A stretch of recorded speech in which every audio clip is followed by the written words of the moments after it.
coaching is about looking forward. It's not about looking backwards. It will often suit a manager to keep you where you are. If you're a high performer, if I support first, the delivery will come. Career coaching for ADHDers, being that body double, being that person that can really support you and almost help you understand the power of your brain, but also it's not all about superpowers, right? That's just the way brains work. But in terms of that support, organizations are still lacking massively. We know that. We know that our community are crying out for support at work. Many leaders don't understand ADHD. Many managers don't understand it. They also don't understand autism, other neurodiversity. And that's a big problem because actually, if I hadn't have taken certain paths in my career, made moves for myself, I would have been really suppressed. And there's a lot of ADHDers out there that are feeling suppressed, are feeling stuck in their careers. And that's not right. We need to get them the right support, but we can't boil the ocean, right? It has to be education, advocacy, and culture change. That takes time. But that's why me not having that support is what spurred me on so much to do what I do now. I think we need more advocates for that, especially within the workplace as well. If a workplace is wanting to get the best out of their employees that have ADHD, what 3 things would you say they can implement to maximize the productivity or results, or just making that workplace more suitable for those with an ADHD brain? Well, the reality is that ADHDers will thrive, bring you results, be high performers. They will drive culture change. We have it within us. The ADHD brain naturally leans towards performance. However, it's the environment, right? Everything that you're speaking about now is environment. So actually, a leader, a manager doesn't need to do anything specifically around the person. For me, it's about getting to know the person. And then once you get to know the person, because one of the biggest issues we have here is, before we move on to things that need to change it in the workplace, is a lack of leaders that understand their staff, managers that actually know their staff. And I mean personally, in terms of, do I know what John or Marie actually have going on at home? Do I know if they are neurodivergent? Do I know if they have any other, or hidden disability that's not declared, anything that they struggle with at work? That's the first bit, but the most important bit that leaders and managers miss. Get to know your staff. It's small and often. Sometimes it can be over time, saying, what are you up to this weekend, before they leave on a Friday? Many people might not be comfortable in saying that they've got ADHD, for starters. Let's say they do and they tell their manager or leader, then great. Now the responsibility now falls a lot onto the manager and leader to really support, inspire, etc. And actually, it just reminds me of a point there, John, whereby there's a framework within policing, and I think within a lot of leadership circles, and it's an organizational framework in terms of competencies. And one of them is deliver, support, inspire. And it comes back to everything that we're talking about. I would always, in my interviews or promotion boards, say, I flip that on its head. If I support first and inspire first, the delivery will come. So it's all back to front. It's all back to front. Deliver, support, inspire. We always think about results first. Actually, if you support your staff, get to know them, inspire them, the results will come. And that's exactly what will happen with an ADHD brain. The ADHD brain is capable of so much. If we support it, we keep it inspired, we keep that fire stoked, we provide them with psychological safety in the workplace, getting to know your staff. That's number one for me. Secondly, for an ADHDer in the workplace, if they have self-identified as having ADHD or diagnosed, doesn't matter either way, and we must remember that. Something else that leaders and managers don't understand is sit down with them, have a real hyper-focused chat about, I think you do really well at work and I really value you. I value your brain. How can I make you more comfortable and allow you to continue to thrive? I've heard of performance development reviews and appraisals going this way. Yeah, you've had a really good year, but I have to give you something to work on. So I'm going to give you this just for the sake of it. Hang on a minute. That's archaic, right?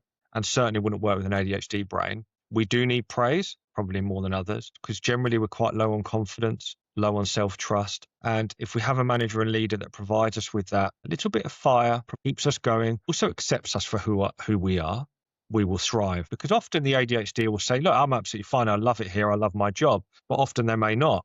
And say, actually, I'm really struggling. My admin, I'm at 20,000 emails. I've got thousands of tabs open and I'm behind by 6 months.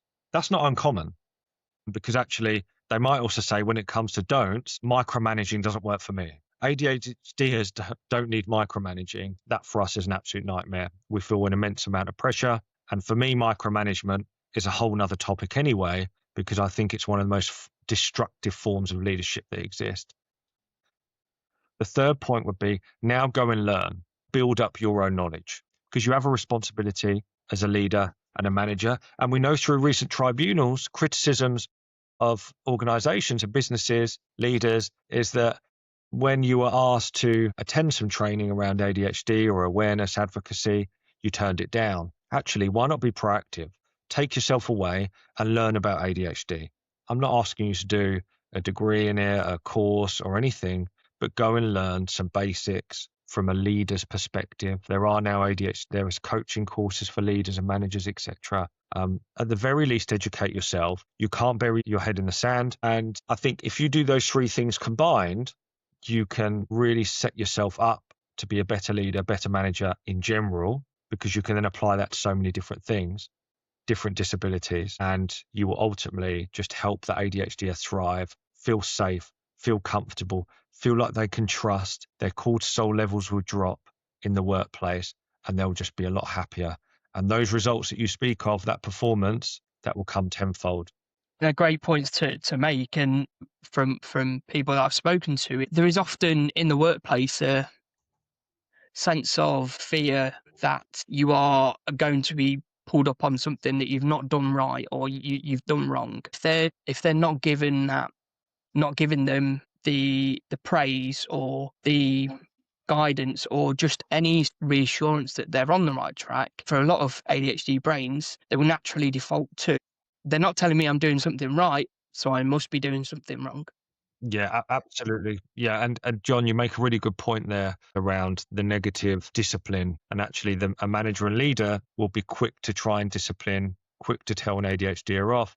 Whereas again, getting to know your staff, providing them with psychological safety, that allows them to be themselves. Because it may just be that day their nervous system is fried, something's really triggered them. That doesn't need to lead to any kind of disciplinary, doesn't need to lead to any raised eyebrows. If you educate yourself around the matter, and if you take all those things combined, you can then understand the person and understand that there's no discipline involved. This is about probably just taking them away for a coffee, helping their nervous system come down and regulate.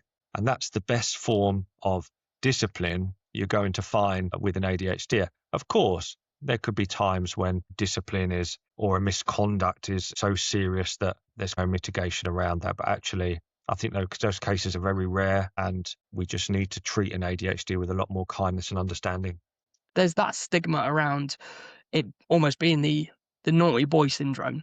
Sorry, do you think it impacts that line manager in terms of that unconscious bias and potentially how some ADHDers are treated in the workplace? I think so, without a doubt. And this isn't a workplace problem, this is a society problem.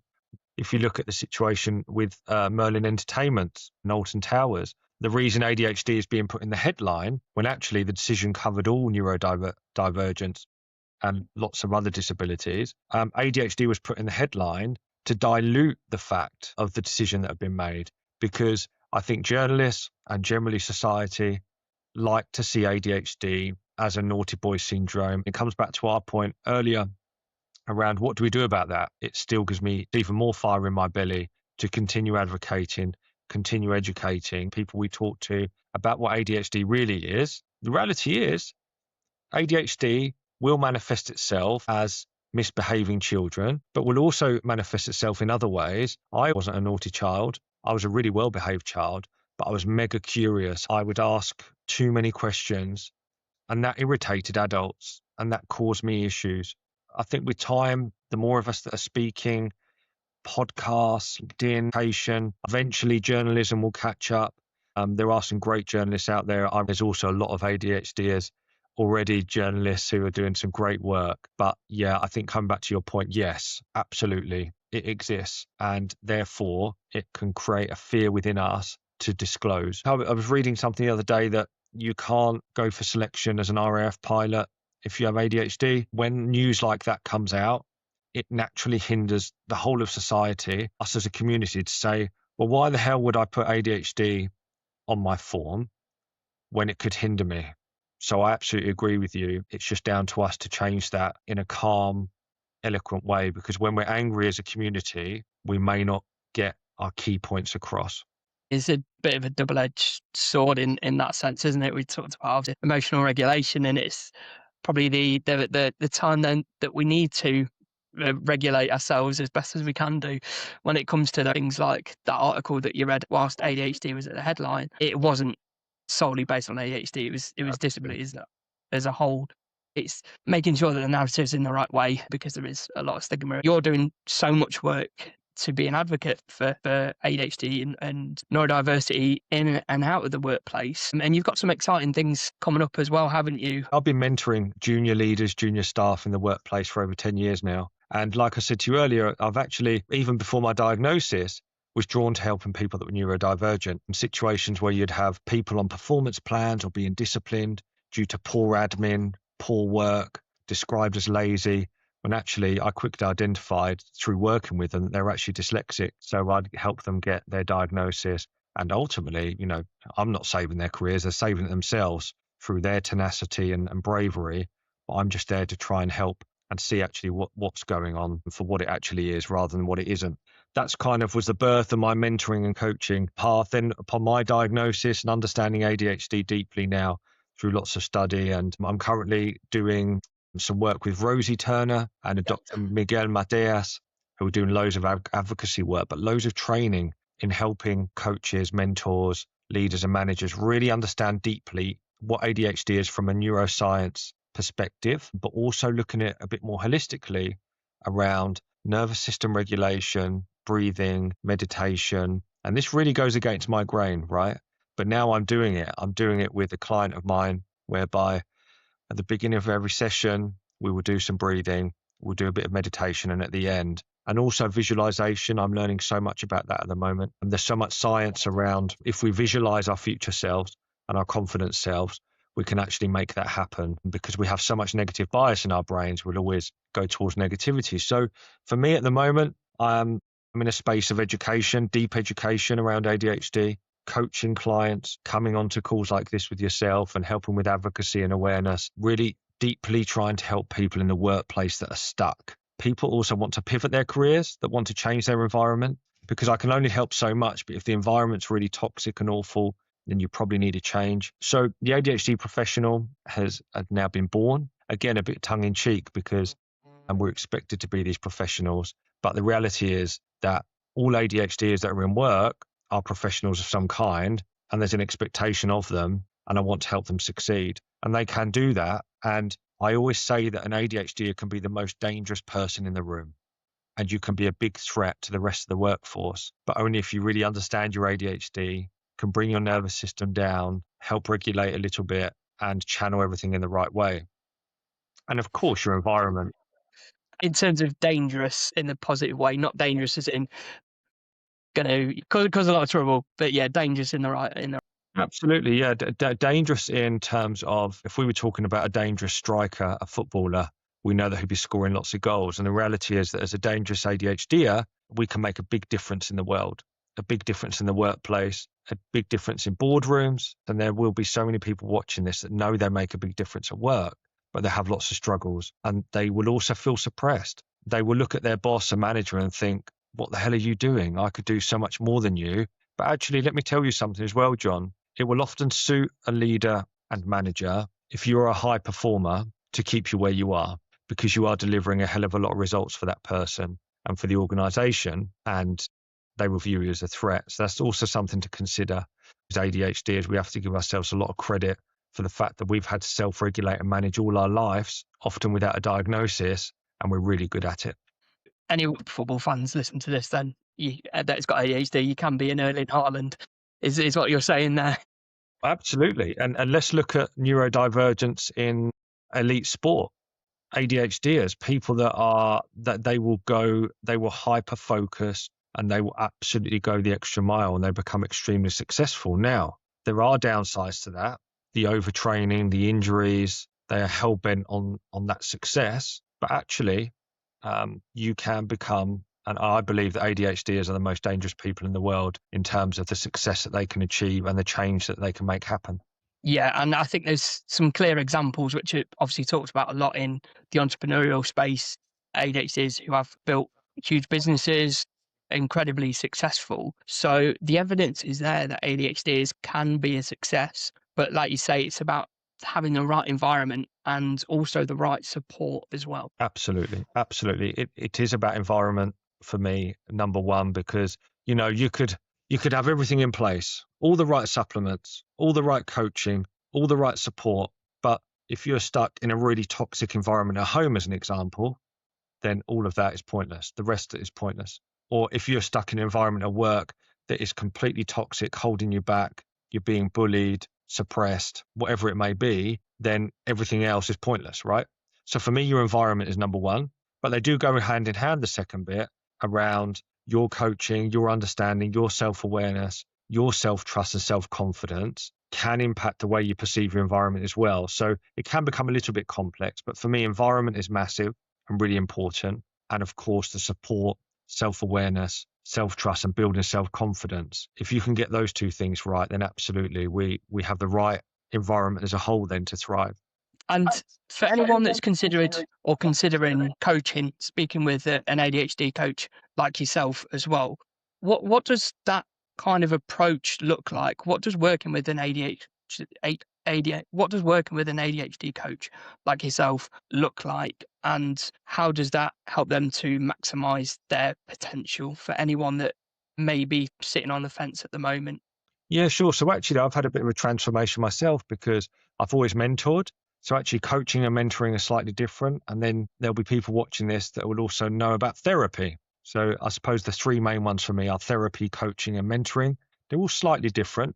I think the objective's about the same because we're trying to help people. But from a coaching perspective, what I've learned, different to mentoring is that real side by side for me, holding hand and that real kind of closeness in a career sense. But actually, coaching for me is entirely transformative and different. And I think it's absolutely the way forward. It's helped me so much and certainly is helping a client of mine at the moment. And I believe can really help the ADHD community because it's about looking forward. It's not about looking backwards. That's where therapy generally comes in, looking back at past traumas and trying to fix things from the past or trying to unravel things. It's about looking forward, visualization, positive future, and helping reprogram the brain from a negative state to a dream state and understanding that you can achieve what you want to achieve. And once you start that programming and that conditioning through coaching, your whole life can change because you suddenly have a different outlook, a much more positive one. It helps you build your resilience. And with coaching, you start to develop self-trust. When you start to trust yourself, you can trust others easier. You also then build up your confidence. With confidence, we know that confidence is a game changer. It allows us to drop our mask. With those three combined, visualization, dropping our mask, building our confidence, and building self-trust, which we do through coaching, it's just transformative, not just for your career, for your life. And it's something that is really helping me transform and helping other people. And I'm just really proud of it. But of course, there are lots of other options out there. And I always say that it's not one size fits all in terms of what the right approach is. But, coaching might work for one person, not for another. But certainly coaching has helped me. And I know it helps an awful lot of other people in a real positive way. Absolutely, especially with being your authentic self as well, whether that's in the workplace, outside of it, being able to be yourself and also have that confidence can really help to elevate you. And that's when you really start to see things unlock and things happen. Is Mm. only when those two things click into place that you start to be yourself and that you gain that confidence. I would have never dreamed like 2-3 years ago putting myself in front of a camera yet on a regular basis. But from doing that and speaking to other ADHDs, their experiences, and an environment where I feel like I can be myself, that's then allowed me to be able to kind of do the things that I'm now doing. Anyone that's looking to get that confidence and be their authentic self and wanted to work with you after today's conversation, how can they get in touch with you? Well, I'm on LinkedIn. I'm there as James Arnold, the ADHD Pro.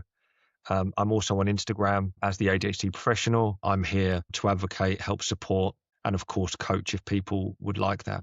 you'll be a huge benefit to anyone that chooses to work with you as well, given your vast experience in not only leadership positions throughout your career, but generally just your outlook and your human-centered approach as well, which is really important. It's really been fascinating to hear about your career, how ADHD has impacted that, and your outlook on leadership, understanding how workplaces can make themselves more inclusive and maximise what they can get out of ADHD employers as well. Thank you for sharing everything today, James. No problem. Thanks, John. Thanks for having me.